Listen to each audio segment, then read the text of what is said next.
Assalamualaikum warahmatullahi wabarakatuh. Nama saya Nurul Azira. Saya akan menjelaskan sedikit mengenai komunikasi. Di dalam materi tersebut terdapat beberapa pembagian. Yang pertama, pengertian komunikasi. Yang kedua, komponen komunikasi. Yang ketiga, tujuan dan fungsi komunikasi. Yang keempat, kegunaan mempelajari komunikasi. Yang kelima, komunikasi dalam organisasi. Yang keenam, teknik presentasi. Yang ketujuh, persiapan presentasi. Dan yang kedelapan, presentasi. Yang pertama, pengertian komunikasi. Komunikasi adalah proses penyampaian suatu pesan oleh seseorang kepada orang lain untuk memberitahu atau untuk mengubah sikap, pendapat, atau perilaku, baik langsung secara lisan maupun tidak langsung melalui media. Proses penyampaian bentuk interaksi gagasan kepada orang lain dan proses penciptaan arti terhadap gagasan atau ide yang disampaikan, baik sengaja maupun tidak sengaja. Yang kedua, komponen komunikasi. Di dalam komponen komunikasi terdapat beberapa komponen. Yang pertama, lingkungan komunikasi. Lingkungan atau konteks komunikasi setidak-tidaknya memiliki 3 dimensi. Di antaranya, yang pertama, fisik adalah ruang di mana komunikasi berlangsung nyata atau berwujud. Yang kedua, sosial psikologis, misalnya tata hubungan status di antara pihak yang terlibat, peran yang dijalankan orang, dan aturan budaya masyarakat di mana orang-orang berkomunikasi.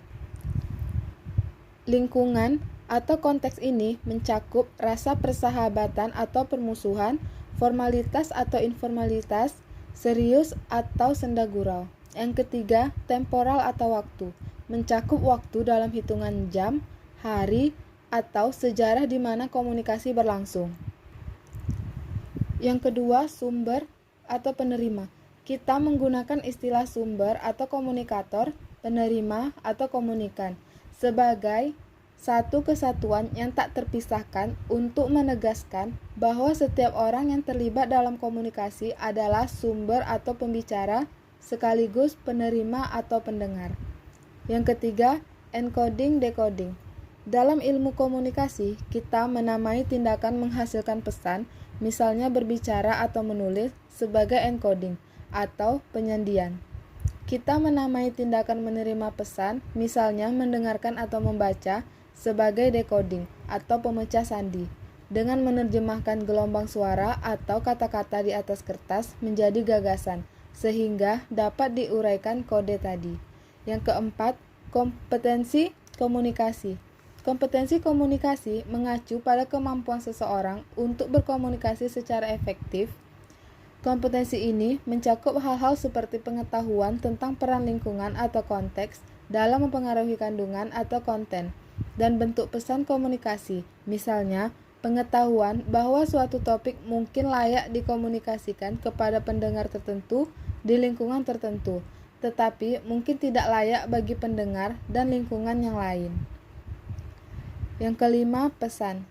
Pesan komunikasi dapat mempunyai banyak bentuk. Kita mengirimkan dan menerima pesan ini melalui salah satu atau komunikasi tertentu dari panca indera. Yang keenam, saluran. Saluran komunikasi adalah media yang dilalui pesan. Jarang sekali komunikasi berlangsung melalui hanya satu saluran, yaitu umumnya kita menggunakan 2, 3, atau 4 saluran yang berbeda secara simultan. Sebagai contoh, dalam interaksi tatap muka, kita berbicara dan mendengarkan, merupakan saluran suara. Tetapi, kita juga memberikan isyarat tubuh dan menerima isyarat ini secara visual yang disebut saluran visual. Kita juga memancarkan dan mencium bau-bauan yang disebut saluran olfaktori. Seringkali kita saling menyentuh, ini pun merupakan komunikasi, yaitu saluran taktil. Yang ketujuh, umpan balik. Umpan balik adalah informasi yang dikirimkan balik ke sumbernya. Umpan balik dapat berasal dari Anda sendiri atau dari orang lain. Yang kedelapan, gangguan. Gangguan atau noise adalah gangguan dalam komunikasi yang mendistorsi pesan. Gangguan menghalangi penerima dalam menerima pesan dan sumber dalam mengirimkan pesan. Gangguan dikatakan ada dalam suatu sistem komunikasi. Hal ini membuat pesan yang disampaikan berbeda dengan pesan yang diterima. Gangguan ini dapat berupa gangguan fisik, atau ada orang lain berbicara, psikologis, atau pemikiran yang sudah ada di kepala kita, atau simantik, yaitu salah mengartikan makna. Yang selanjutnya yaitu tujuan dan fungsi komunikasi. Yang pertama, agar menjadi tahu dan memberitahukan, misalnya antar hubungan pergaulan sehari-hari, surat edaran, pengumuman, pemberitahuan, dan sebagainya. Yang kedua, menilai masukan atau input atau hasil atau output atau suatu pola pemikiran, misalnya umpan balik, tanggapan atas pendapatan, evaluasi anggaran, penilaian rencana, dan sebagainya. Yang ketiga, mengarahkan atau diarahkan, misalnya manajer mengarahkan sumber tenaga, material, uang, mesin, rapat kerja, seminar, penataran latihan kerja, juklak atau petunjuk pelaksanaan, juknis atau petunjuk teknis, dan sebagainya. Yang keempat, mempengaruhi dan dipengaruhi, misalnya motivasi, persuasi, stimulasi, dan sebagainya. Dan yang kelima, mengandung beberapa fungsi insidental atau netral. Yang keempat, kegunaan mempelajari ilmu komunikasi. Yang pertama yaitu, komunikasi adalah fundamental dalam kehidupan kita. Yang kedua, komunikasi adalah merupakan suatu aktivitas kompleks. Yang ketiga, komunikasi adalah vital untuk suatu kedudukan atau posisi efektif. Yang keempat, suatu pendidikan tinggi tidak menjamin kompetensi komunikasi yang baik. Dan yang kelima, komunikasi adalah populer. Yang kelima, komunikasi dalam organisasi. Dalam dunia kerja, komunikasi merupakan satu hal yang paling penting dan menjadi bagian dari tuntutan profesi atau keahlian. Kadang-kadang, penyebab rusaknya hubungan antar individu dalam suatu organisasi, misalnya antara manajer atau supervisor dengan karyawan atau di antara karyawan itu sendiri, adalah terjadinya miskomunikasi. Untuk berkomunikasi dengan baik dibutuhkan tidak hanya bakat, tetapi terutama kemauan melakukan proses belajar yang kontinu.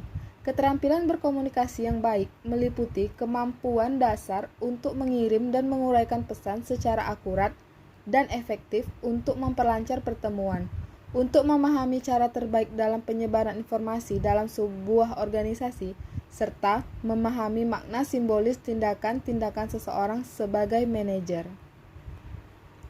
Komunikasi ke atas, ke bawah, horizontal, dan silang. Komunikasi ke atas atau outward communication.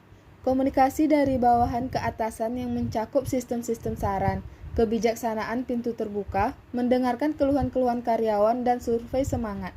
Komunikasi ke atas dalam sebuah organisasi dapat diartikan bahwa informasi mengalir dari tingkat yang lebih rendah ke tingkat lebih tinggi. Yang kedua, komunikasi ke bawah atau downward communication. Komunikasi dari tingkat yang lebih tinggi ke tingkat yang lebih rendah dari suatu organisasi mencakup pedoman perusahaan, publikasi ke dalam, memo, papan buletin, dan rak informasi. Komunikasi ke bawah dalam sebuah organisasi berarti bahwa informasi mengalir dari jabatan berotoritas yang lebih tinggi kepada yang berotoritas lebih rendah. Yang ketiga, komunikasi horizontal atau horizontal communication. Tipe komunikasi ini memungkinkan para manajer pada tingkat sama dalam satu organisasi mengkoordinasikan kegiatannya lebih efektif, misalnya rapat staf dan konferensi tatap muka. Yang keempat, komunikasi silang atau across communication. Komunikasi ini merupakan penyampaian informasi rekan sejawat yang melewati batas-batas fungsional dengan individu yang tidak menduduki posisi atasan maupun bawahannya. 5 kaidah komunikasi. Telah dikenal 5 kaidah komunikasi efektif, yaitu respect, empathy, audible, clarity, dan humble. Yang keenam, teknik presentasi. Presentasi adalah komunikasi lisan atau pidato yang telah dipersiapkan dan disampaikan dengan cara formal. Presentasi dapat berupa laporan kemajuan, penjelasan produk atau jasa baru pada klien, kuliah, pelatihan, wawancara, pekerjaan, seminar ilmiah, bisnis, dan sebagainya dihadapkan khalayak yang lebih khusus. Yang ketujuh, persiapan presentasi. Sebuah presentasi yang sukses 90% bergantung pada persiapan. Dengan adanya persiapan yang cermat, pembicara dan pendengar akan mendapatkan keuntungan utama, yakni hemat waktu dan pembicara akan terhindar dari kegugupan dan demam panggung yang terjadi sebelum presentasi. Kegugupan tersebut biasanya bukan disebabkan oleh karena adanya pendengar yang cukup banyak di depan mata pembicara, melainkan disebabkan oleh suatu ketakutan terhadap kemampuan diri pembicara yang tidak tahu harus mengatakan apa di depan pendengar. Yang kedelapan, presentasi. Menurut Gouvet, dalam melaksanakan suatu presentasi, setidak-tidaknya ada 9 hal penting yang harus dilaksanakan, yaitu mulailah dengan sebuah pause, menyajikan kalimat pertama yang ada dalam ingatan, memelihara kontak mata, kontrol kosakata dan suara, pasanglah rem, bergerak secara alami, menggunakan alat peraga visual secara efektif, hindarilah penyimpangan, ringkaslah poin-poin utama.